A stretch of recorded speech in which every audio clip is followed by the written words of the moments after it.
नमस्कार। उत्तर प्रदेश की राजनीति में हाल के उपचुनाव के नतीजों के बाद समाजवादी पार्टी ने अब 2027 विधानसभा चुनाव की तैयारियां शुरू कर दी हैं। हालांकि इस बार सपा के तेवर बदले हुए नजर आ रहे हैं और खासकर कांग्रेस के साथ गठबंधन को लेकर उसकी रणनीति में बदलाव की संभावनाएं जताई जा रही हैं। लोकसभा चुनाव में कांग्रेस ने उत्तर प्रदेश में 6 सीटें जीती, जिससे उसे उम्मीद थी कि आगामी विधानसभा चुनाव में वो सपा के साथ बेहतर तालमेल बैठाकर ज्यादा सीटों पर चुनाव लड़ेगी। लेकिन समाजवादी पार्टी कांग्रेस को ज्यादा सीटें देने के मूड में नहीं दिख रही है। इसके पीछे कई राजनीतिक समीकरण काम कर रहे हैं, जो न केवल उत्तर प्रदेश बल्कि पूरे देश में इंडिया गठबंधन की स्थिति को दर्शाते हैं। हालिया में विधानसभा चुनाव में कांग्रेस को मध्य प्रदेश, राजस्थान, हरियाणा और महाराष्ट्र, दिल्ली जैसे राज्यों में करारी हार का सामना करना पड़ा, जिससे उसकी स्थिति काफी कमजोर हो गई। भाजपा के खिलाफ कांग्रेस का प्रभाव घटता नजर आ रहा है। ऐसे में सपा ये मान रही है कि उत्तर प्रदेश में कांग्रेस अकेले अपने दम पर चुनाव नहीं जीत सकती है। इसी कारण सपा ने तय कर लिया है कि वो अधिकांश सीटों पर खुद चुनाव लड़ेगी और सहयोगी दलों को केवल 40 से 45 सीटें देने के पक्ष में है। इस स्थिति में कांग्रेस को झटका लग सकता है, क्योंकि पार्टी ने उत्तर प्रदेश में अधिक सीटों पर चुनाव लड़ने की उम्मीद पाल रखी है।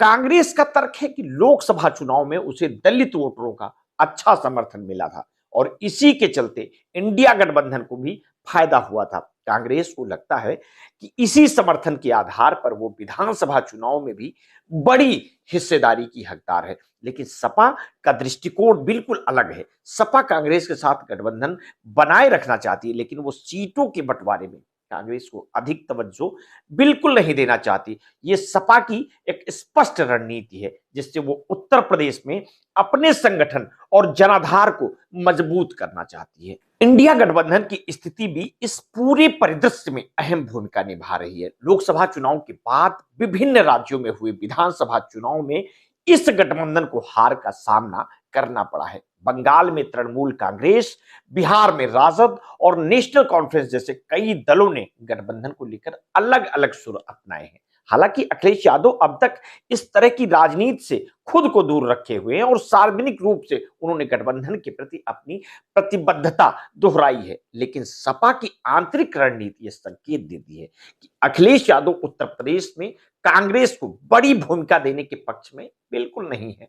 एक और बड़ी समस्या यह है कि कांग्रेस की ओर से गठबंधन को लेकर उदासीनता देखने को मिल भी रही है। समाजवादी पार्टी के नेताओं का मानना है कि कांग्रेस ने अभी तक गठबंधन को लेकर कोई ठोस पहल नहीं की है और यहां तक कि औपचारिक बैठकों के आयोजनों में भी कांग्रेस ने रुचि नहीं दिखाई है।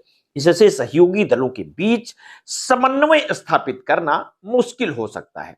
उत्तर प्रदेश कांग्रेस अध्यक्ष अजय राय कई मौके पर कह चुके हैं कि उनकी पार्टी सभी 430 सीटों पर चुनाव की तैयारी कर रही है और जल्द ही 160 सीटों पर प्रभारी की नियुक्ति की जाएगी। ये बयान दर्शाता है कि कांग्रेस भी सपा पर निर्भर रहने की बजाय अपने बलबूते चुनाव लड़ने की रणनीति पर काम कर रही है। और अगर इस पूरे घटनाक्रम को व्यापक दृष्टिकोण से देखा जाए तो ये साफ नजर आता है कि सपा उत्तर प्रदेश की राजनीति में अपने प्रभाव को और भी बढ़ाने की कोशिश में है। 2022 के विधानसभा चुनाव में सपा ने 111 सीटें जीती थी, लेकिन वह भाजपा को सत्ता से हटाने में असफल रही थी। इन चुनावी नतीजों से सबक लेते हुए सपा ने तय किया है कि वो गठबंधन की राजनीति में अपना दबदबा बनाए रखेगी और सीटों के बंटवारे में कांग्रेस को सीमित विकल्प देगी। सवाल ये उठता है कि क्या कांग्रेस इस स्थिति को स्वीकार करेगी?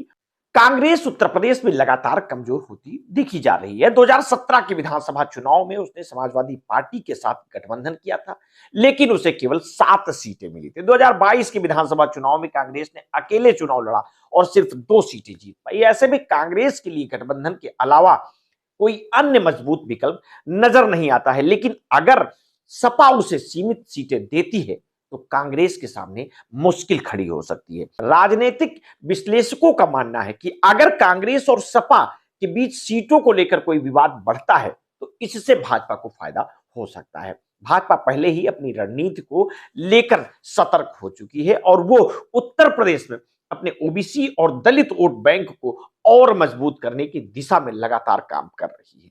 भाजपा को यह भी पता है कि अगर कांग्रेस और सपा के बीच सीटों को लेकर मतभेद होते हैं तो विपक्षी वोटों का विभाजन होगा, जिसका उसे सीधा फायदा मिलेगा।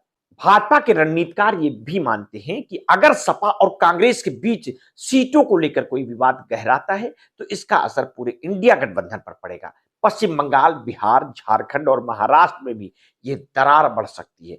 2024 के लोकसभा चुनाव में विपक्षी एकता का नारा दिया गया था, लेकिन नतीजे उम्मीद के मुताबिक नहीं रहे।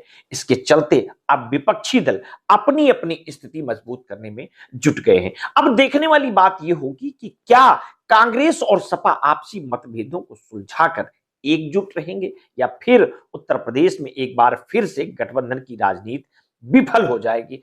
अगर सपा कांग्रेस की सीमित सीटें देती है तो कांग्रेस इसे मानने से इनकार कर देती। उत्तर प्रदेश की राजनीति में नया मोड़ आ सकता है। यह स्थिति भाजपा के लिए फायदेमंद हो सकती है क्योंकि विपक्षी एकता के कमजोर पड़ने से भाजपा को अपने पक्ष में अधिक वोट जुटाने का मौका मिलेगा। समाजवादी पार्टी का अगला कदम क्या होगा और कांग्रेस इस पूरी स्थिति को कैसे संभालेगी, ये आने वाले महीनों में स्पष्ट होगा।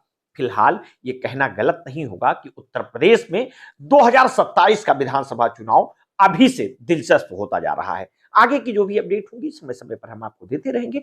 आपने अगर अभी तक हमारे इस चैनल को सब्सक्राइब नहीं किया तो तत्काल कर लीजिए। बेल आइकन दबाना बिल्कुल ना भूलिए। अपने स्वास्थ्य के प्रति सचेत रहिए, सजग रहिए, अपना ध्यान रखिए। बहुत बहुत धन्यवाद। साधुवाद।